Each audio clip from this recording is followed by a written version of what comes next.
talking for the last 4 years since I worked at Broadmeadows, we've talked a lot about the difference between teacher effectiveness and student learning, and thought very long and hard that we may think at some point that what we're doing is effective teacher practice, but sometimes that contradicts what student learning tells us about what we're doing well and not doing well. And what Collaborative Connections has been able to do for Broadmeadows is put structures in place so we can change that fundamental belief so that we look more at student learning than we do about teacher effectiveness. So I think it's appropriate for us, for me to be talking about site-based PD and assessment. And for those that are participating in either Collaborative Connections or Reset Renewal or the Principal's Pathway, each of us has a design team that is instrumental in making decisions about where our school is going. And from the beginning of our initiative, our design team felt very strongly that if we are going to make that shift, that there's a great deal of PD that needs to take place so that we are able, and that the capacity of each of our teachers is at the point where they can make decisions because they have the resources, the information to make decisions about what's going to be best for our students. So what you're looking at is a sample of an agenda for our math professional development, one of our math professional developments. And at Broadmeadows, very, very unlike what happens at the elementary school every day, where you have centers for math and you have centers for reading, introducing differentiated math stations to middle school has made such a tremendous difference in what we can do in terms of supporting every student's ability to learn. And Molly Vokey, who works for Lumi Consultants, has done an incredible job of building our capacity for, whether they be LBC or special ed teachers or regular teachers, their ability to understand and be able to quantify and qualify where every single kid is in their classroom, and then be able to design lessons so that they can meet the needs of every kid. Because you might walk into one class, as you know, and have one kid that's here and one kid that's here, and traditional instruction is going to hit everybody in the middle. It misses both ends, and at some point every kid's going to might be on one end or the other. At the same time, at Broadmeadows, we have had a great deal of professional development. I'm not there yet. Don't, Maddie, don't preempt me. On close reading.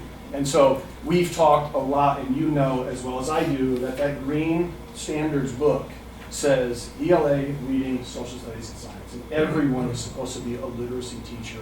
And so every single member of the Broadmeadows staff has participated in several close reading lessons, professional developments led by Dr. Nancy Boyles.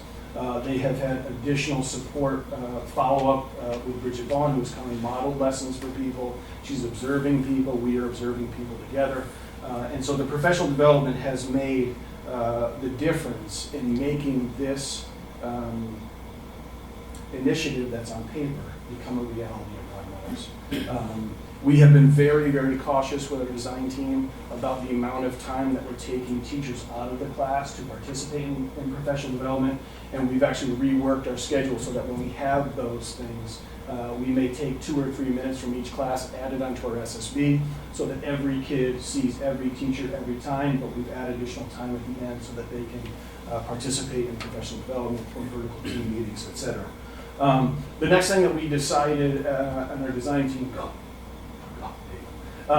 is that we felt very strongly that if we were going to be able to intervene for each kid, that we need to have more data than, for example, classroom assessments only or MCAS data. And so with the help of Maddie and the superintendent, the MAP assessment was purchased for every student at Broadmeadows for math, reading, language arts, and science. And what you're looking at is an example or a sample of one student's profile. And what you're looking at is their math profile. So you see that this student is in the 95th percentile comparatively to other students that take the MAP assessment. And what the assessment does for us, and you can click on any one of those headings, either reading or language, or math, and you'll see where under instructional areas are the 4 major standards in the math frameworks. And we can click on each one of those, and it'll tell us exactly by standard where that student is, what they are ready to learn, what they are ready to develop, and what may need to be remediated for them. And we found that in our advanced class, we had kids that were at the 95th percentile, and we had kids that were at the 65th percentile.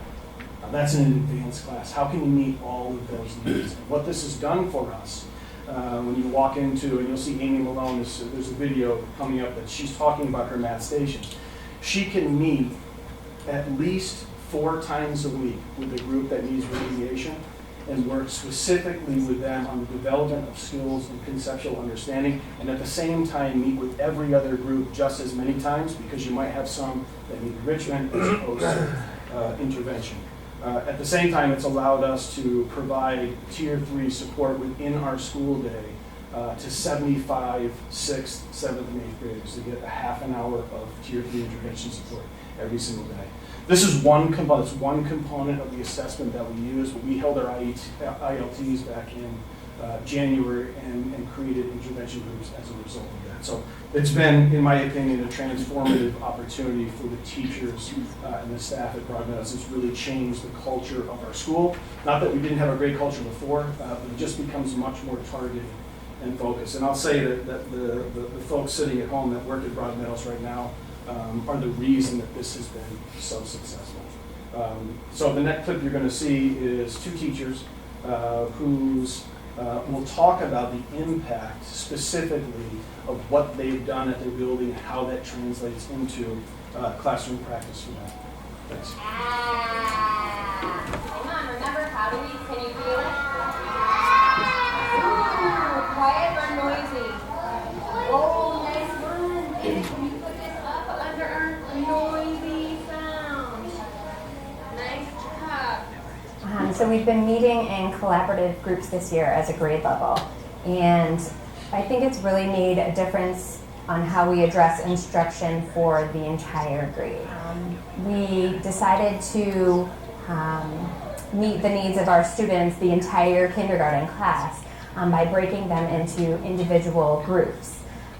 It's called WIN, which stands for What I Need, and we're using targeted instruction based on the students' test scores, and we broke them into small groups. There are 7 small groups, and so with 70 kids, we actually have, our smallest group has 6 children in it, and our largest group has 12, which is amazing to be able to teach kids in that small of a group. Now we're in 4 groups. We're in small groups in my room. I have 4 stations.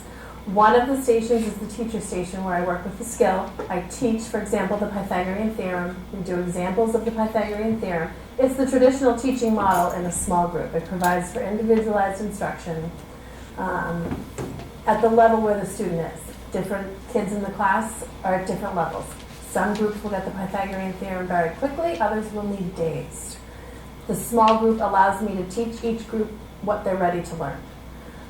The second station in my room is always some sort of game. This is a Pythagorean theorem game. It's colored paper. They choose cards, they solve for the missing side, they check their answers with partners. It's a game. There's a winner at the end. Another station I have is called Notes. It's basically notes, skills, and review. It's kind of whatever dictates, whatever I think they need. This, for example, Pythagorean theorem is just a sheet of notes, and they have to copy it. It's on colored paper to make it seem less boring, but it is kind of copying down the steps needed for Pythagorean theorem. The 4th station is the small group. This is definitely the favorite station of the students. Small group, they're given a more conceptual understanding problem. So the goal of the small group is not to have students learn to do problems by rote, but to learn to solve a problem. So this, for example, is a CSI problem, and throughout they're using the Pythagorean theorem to figure out who committed the crime. We also have with us tonight principals from our most recent initiative, Principals Path. Central Middle School, Squantum, and Wallaston Elementary School began Principals Path in January of 2016. Each of the schools has focused on different key elements such as grade level teams, vertical teams, and family engagement that you heard Dr. DeCristofaro speak about a little bit earlier in the presentation. The principals have each highlighted a different component of the work they have been doing at their sites and are here to share some of that work with you this evening. Good evening. Thank you for giving me the opportunity to share with you about Central Middle School's Principals Path.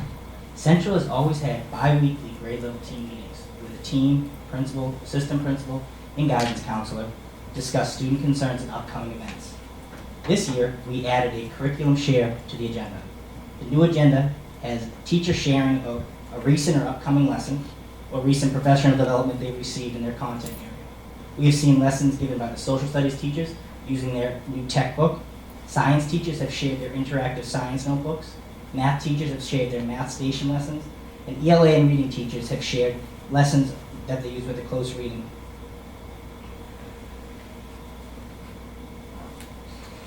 This year, we've also put into place vertical team meetings. Teachers meet with their content area colleagues and share successful lessons, looking over student assessment data and discussing student gaps. The resources they have and would like to have to order for next school year, aligning MCAS 2.0 expectations, and have helped plan MCAS ramping it up lessons for our early release Tuesdays. These vertical team meetings have also helped in creating the parent resource guide that is included in your PowerPoint. A new Beyond the Bell after school activity started this winter is RAMCAS. Students by grade level are engaged in additional MCAS support. They receive extra exposure to the new type of assessment questions. They learn test-taking strategies and additional support in their academic areas. You will see in the video, upcoming video, two central teachers, Kate Miller and Claire Quinlan, discussing RAMCAS. On the PowerPoint, you see our grade 8 science after-school RAMCAS invitation and topics. Michelle Cunniff and Bridget Coleman, our grade 8 science teachers, are running classes with hands-on activities and lab work. They also review past MCAS questions and what has been covered in science during their middle school years. The teachers use current popular trends to start the afternoon, for example, creating slime while explaining how it's a chemical reaction. It is a great and proven successful method to get the students excited for the after-school class and motivated throughout the afternoon. We have an excellent participation in RAMCAS with the program's rosters growing and adding new classes. It's been wonderful to see the additional collaboration going on at Central between staff members, but most importantly, it's been great to see the collaboration between staff and students.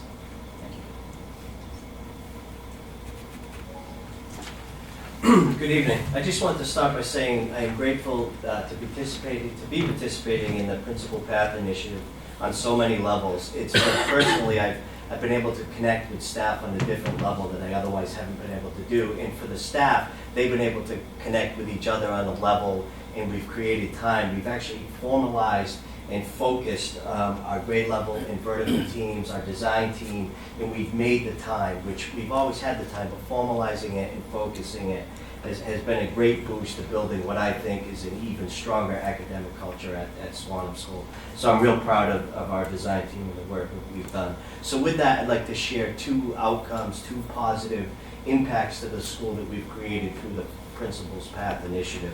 The first is our rolling academic school calendar. This is part of our staff weekly, and it's sort of, in many ways, it's improved communication.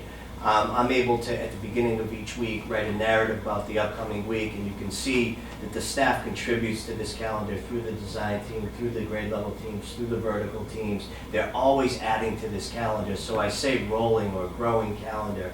As the months roll along, it just grows in great amounts.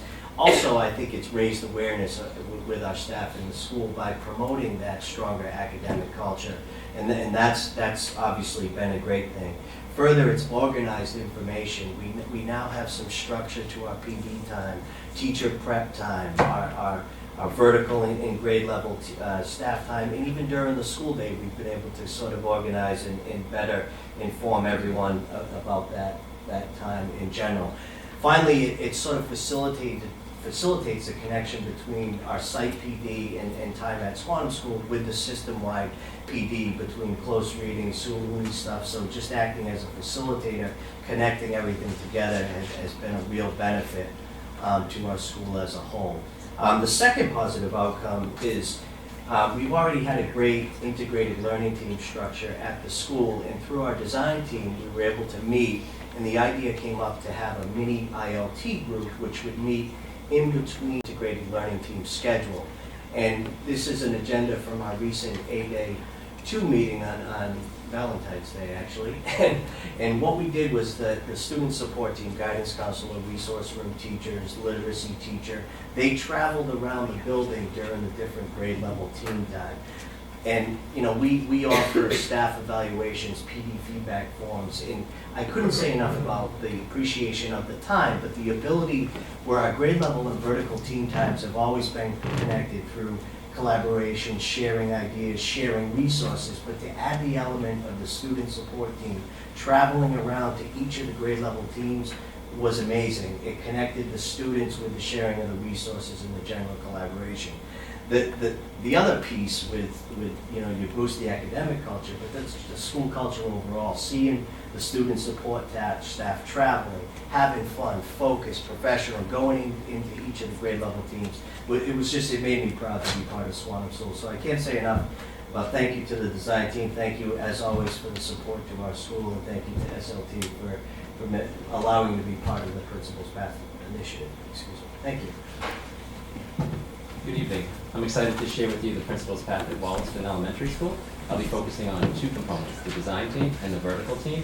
I'm very proud to share that our design team consisted of 12 staff members who volunteered their time after school every other Thursday, and they guided us. And this is just a sample of one of our meeting notes. You can see that each of our meetings always had the focus of looking at grade and vertical teams and guiding us on what direction they should take. Updating, as Mr. Sylvia just talked about, the academic calendar, planning our upcoming after-school programs, and ensuring that those after-school programs target to student needs. This group also wanted to participate in a family engagement activity, and just this past Thursday we did a fun Read Across America celebration after school, and we did different chapter books from throughout the region, so students got to travel from classroom to classroom, and each teacher hosted a different theme. It was fun, it was greatly attended. And this group also wanted to look at phonemic awareness within the classrooms, and ensuring that it's not just K-3, but it's a program that can grow in our classrooms. So I'm very proud that two of our teachers are participating in professional development, and we're excited to see what they bring back for us. And all of this was from our design team. And this design team set up our vertical teams. We have a grade 2 team, we had a 3 to 5 science team, a 3 to 5 math team, and a 3 to 5 English language arts team. And it was neat to just see the different direction that each of these groups took. Our grade 2 team, they wanted to look at assessments and looked at our, obviously, DIBELS, but also looked at their new map assessments. And instead of just having assessments and having a teacher look at their class, we had all of the second grade teachers look at the whole class and look at what the strengths and the weaknesses were of that class. And then they each came back with different resources that they've used over the years. And it was a veteran group of teachers. It was neat to see the different things that they were able to share, and seeing what worked and what didn't work. It was good conversation. Our grade 3 to 5 science team, they looked at the next generation science standards, ensuring that we had a tight alignment from grade 3, 4, and 5, ensuring that we're introducing it, we're reinforcing it, we're enriching it as they move up through those grades. Our math team, they sat down and they took a strand one at a time, and they just kind of talked about how they introduce it. It was funny, they were talking how sometimes they would hear students say, "My teacher never taught me that." But it was interesting to hear the conversation. So now the teacher can say, "Do you remember when your teacher had to bring the pizza boxes in for math fraction?" Like, "Oh yes, that's how." So it was neat to just see the teachers get to hear what's happening in the classrooms, the grade before, or even 2 grades before that. And our last group was our ELA team, and they focused on writing. They created a common rubric. They used their professional development from close reading. They had all read the same chapter book, picture book. They administered a writing prompt, and then they brought all of that work back. And what we did was we graded the tests together. We actually sat at the table and passed the stories to the right, and it was good conversation just to see how our consistency is among grade level teams. So we're looking forward to seeing it continue.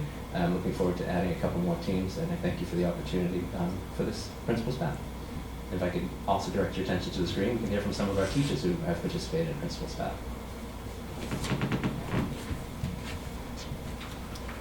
So the goals for our Ramcast after school program started with wanting to expose our students to the format of the new MCAS 2.0. We are practicing our test taking strategies, we're modeling for the students the different strategies they should be using. We're putting them in small groups so we're able to give them instant feedback.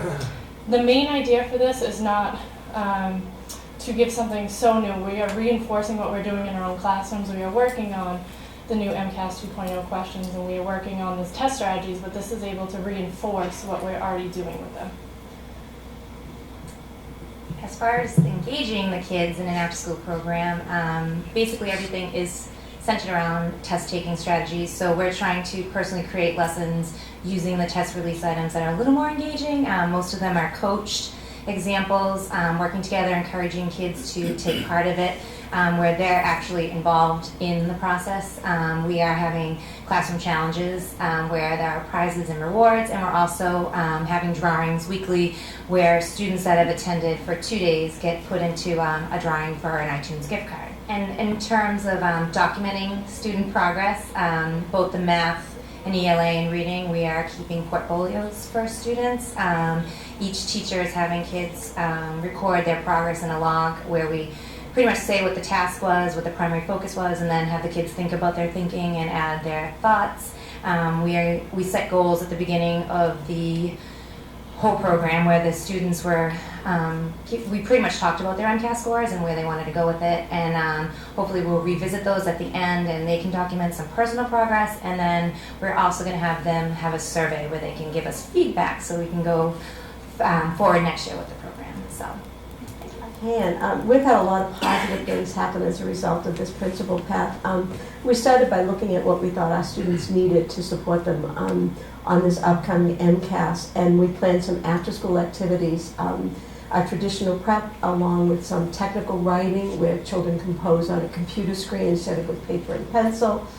We also put together a literacy night, and all the vertical teams met together to discuss what they were doing within their teams. I also had the opportunity to be part of the ELA vertical team, which was great. We took the PARC rubrics and developed, I met with grades 3, 4, and 5. We took PARC rubrics and sort of put them into a standard form so each teacher could use them to evaluate our ELA responses, specifically open responses, and then we made up a similar one for the students so they were in a position to evaluate their own responses. So all students in grade 3, 4, and 5 are now using the same type of rubric to evaluate their work. It's helped us standardize our practice and teach lessons that are suited better for each grade level.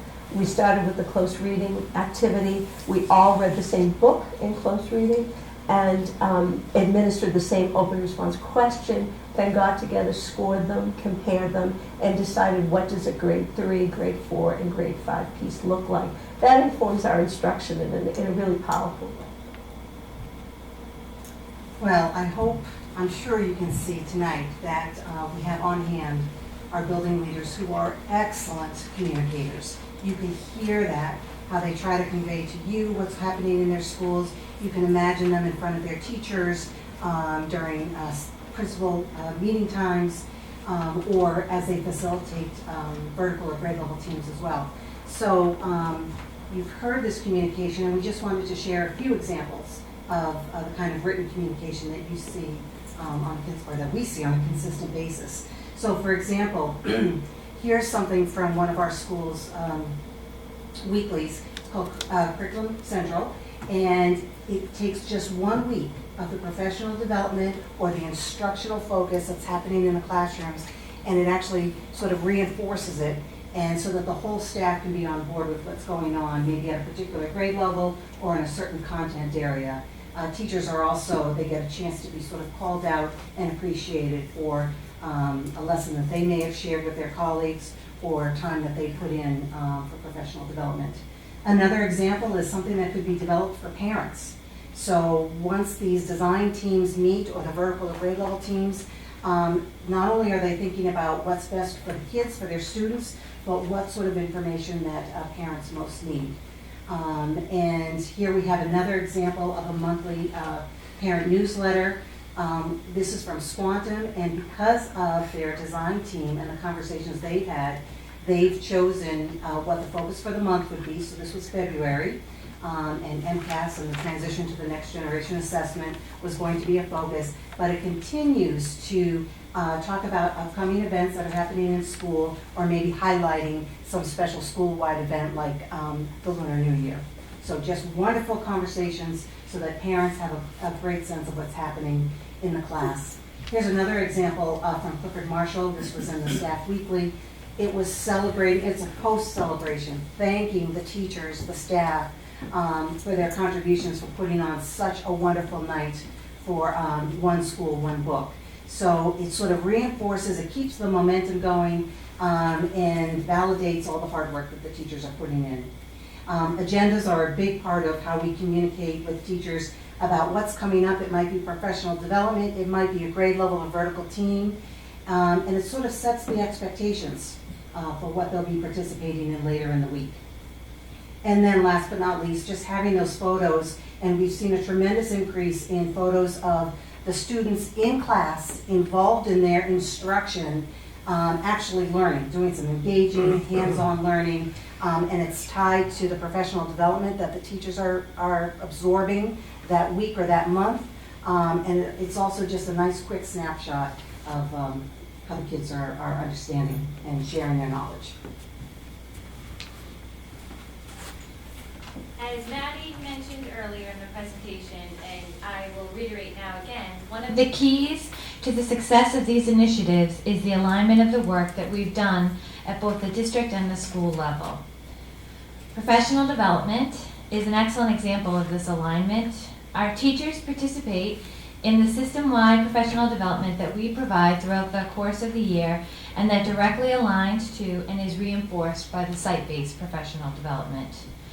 Tonight you heard many of the principals highlight that a large part of the work of these initiatives is the time the teachers spend in grade level teams.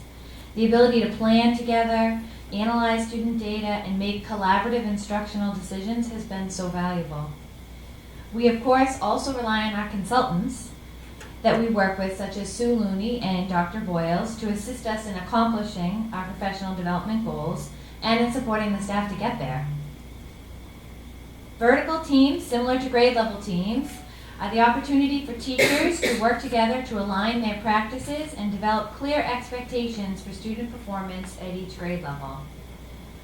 Finally, in order to assist the teachers in carrying over the information that they have learned in the PD to the classroom throughout these initiatives, we have relied on the support of the system and the curriculum and assessment team members.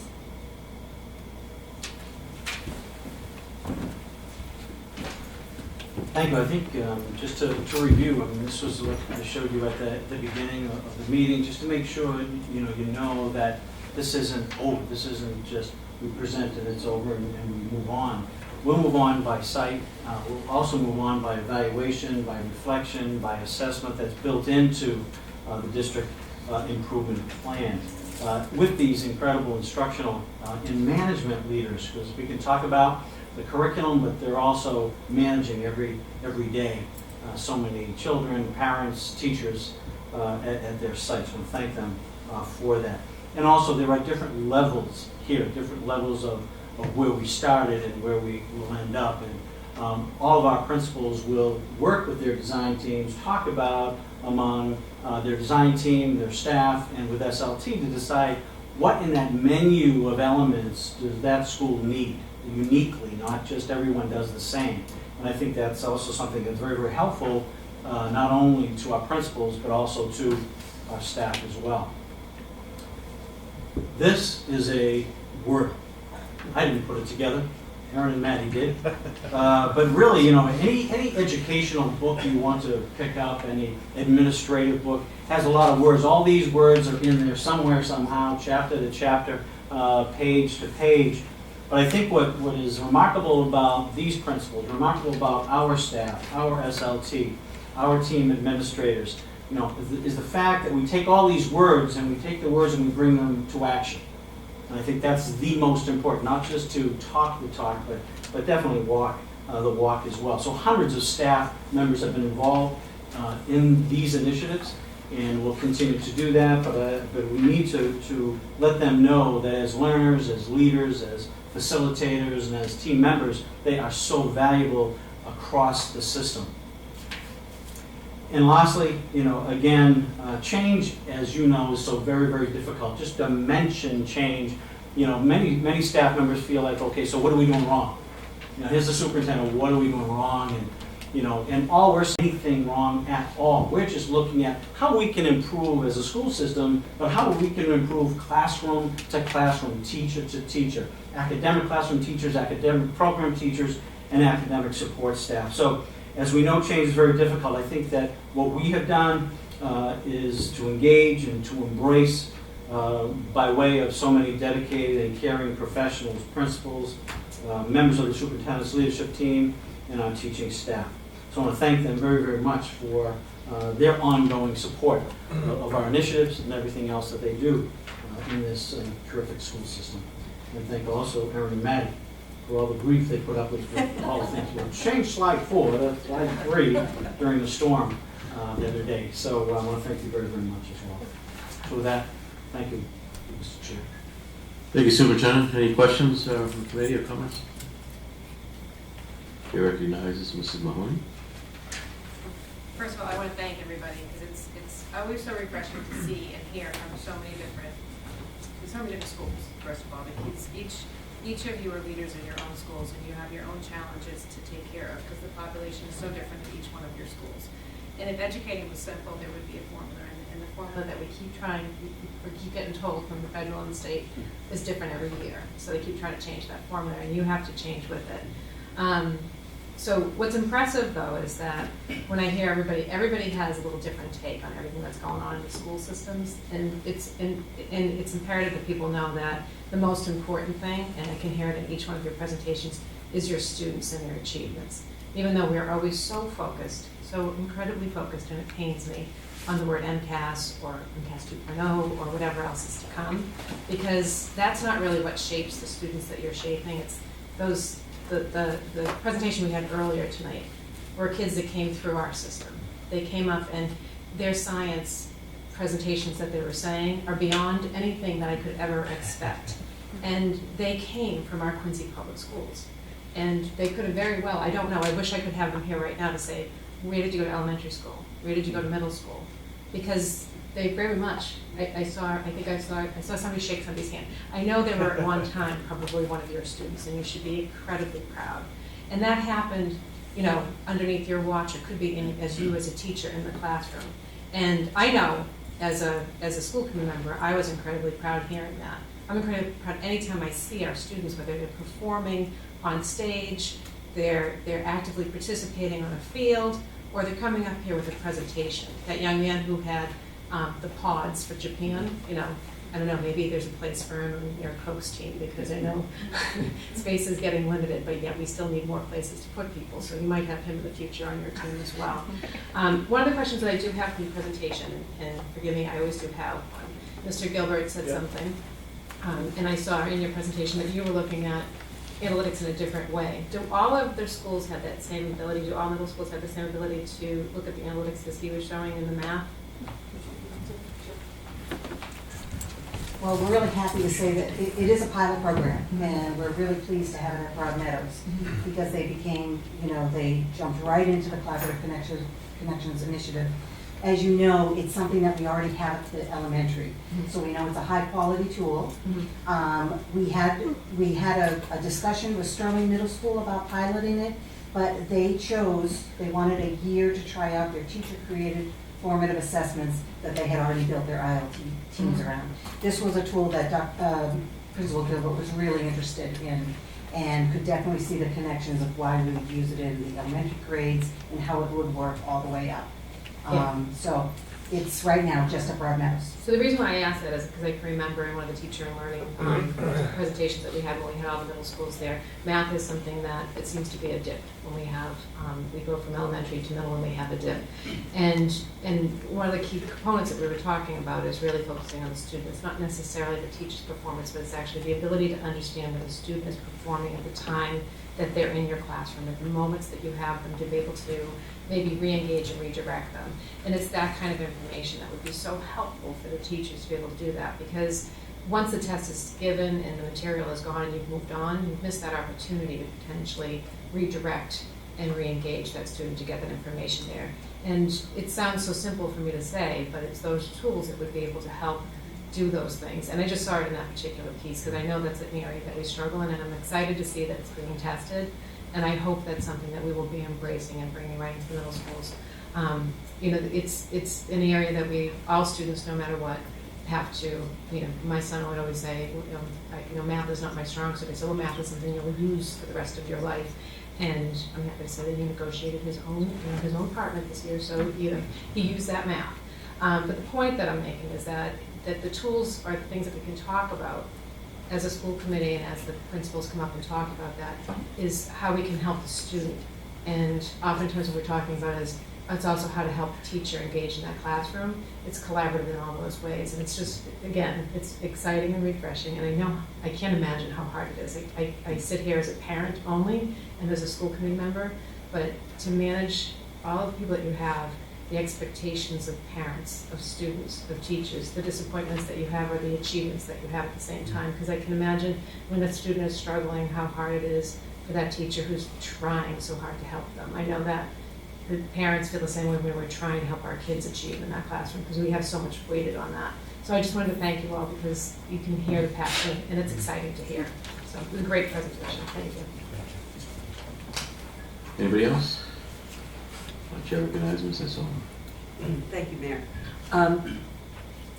In 2015, when we started to have a conversation based on school improvement plans and looking at data, and we had a conversation with the superintendent, that kind of conversation could be very difficult and may not be as easily received by someone who was not as open-minded and creative as our superintendent is and our leadership team are. So as a result, I'm looking at what came out of Rapid Reset, and as I'm listening to this presentation tonight, my first thought was I was so surprised of how it's been rolled out, even though you've kept us apprised of it. And as I'm listening, I'm saying I really shouldn't be surprised, because this is just emblematic of what Quincy Public Schools does. We look at how certain actions are going to help our students, and whether or not it may be painful, as you said, everyone, I don't like change either, that everyone was going to jump in and embrace it. And I think we're seeing the results in each of the buildings, and hearing your enthusiasm for what you're doing, principals, for your staff and your students, is just so refreshing. So this presentation was fabulous. I think it really just put everything together that we've been hearing about in bits and pieces. So thank you. And as an aside, there's so many principals here, and I don't know how many of you read the New York Times this Sunday, but there was an article, I think it was in the Week in Review maybe, about the importance of principals in schools, and how so much of our commentary is on leadership and leadership teams and teachers, that somehow the principals don't get the accolades for individual student achievement. And it really focused on the individual relationships that principals forge in their buildings. So if any of you get a chance to read it, I hope you would. And as I was reading it, I was shaking my head and saying, I know that firsthand. So thank you. Anybody else? Of course. This is legal. Just briefly. This was really amazing. It really was an amazing presentation. Thank you all for coming. One of the things that I would like to really highlight here is something that I think this would never happen if people didn't have the trust that they have in the leaders. I think that the teachers have developed the trust in the building leaders have developed the trust in the SLT, and everybody's still developing the trust in the superintendent, which is really, it doesn't work unless people believe you. It just doesn't work unless they really think you're there for the right reason. and you're not there to punish them. And I think that this is really an incredible example of what happens when we have great, as Barbara said, great leaders in our buildings. And the article was wonderful, so I agree with Barbara, you should read it. It really comes down to the leaders that we have in our building, the teachers being able to trust that you're there for the best intentions of the teachers and the students. And you can see that with the teachers of Quincy Public Schools, you really can. So I want to thank all of you building leaders for doing that. I also am very, very interested in what Dan's doing with the map assessment and seeing how that's going to go. I'm very excited to see how this impacts everything on AJ3 also, because you're going to be having data to see how we're doing and what kind of improvements we're making in all these little aspects of children's lives that are so important in bringing everybody along somewhere where they need to go. So I just want to thank you. It was a wonderful presentation. I feel like we really know, we thought we knew what was happening, but I feel like we really know now what you're all working on, and it is a ton of work. And anybody who thinks people are working just when the kids are in front of them, the school system is crazy. So thank you very much. Let the record show Mrs. Lieber did not have a question for the presentation. Anybody else? I certainly want to add my 2 cents worth. It's been well said by my colleagues here tonight what great leaders we have in our buildings, on our teams. You know, in the course of being mayor, I've hired a lot of folks over the years, and many came from the private sector. And when they came on board in the public sector, they quickly realized how dedicated public employees are, how much extra time is involved. So I know each of you go the extra mile, but I also want to thank the teachers because they truly always go the extra mile. So I'm so proud of our public school system, and I want to thank everybody involved in the presentation tonight and everybody out there putting on the line each and every day for the benefit of our kids. So thank you very much for the presentation tonight. Very good. Thank you all. I want to make sure Susan Shea O'Connor is here as an assistant principal at Central Middle School. Thank you for being here. Oh, Ron Moreira, I'm so sorry. I can't really see. I really have to stand up. And Diane Babcock as well. So thank you very much for being here, and thanks for the reminder that you work here. Always helpful, you know. But thank you all very much. You're terrific. You're very impressive. Thank you.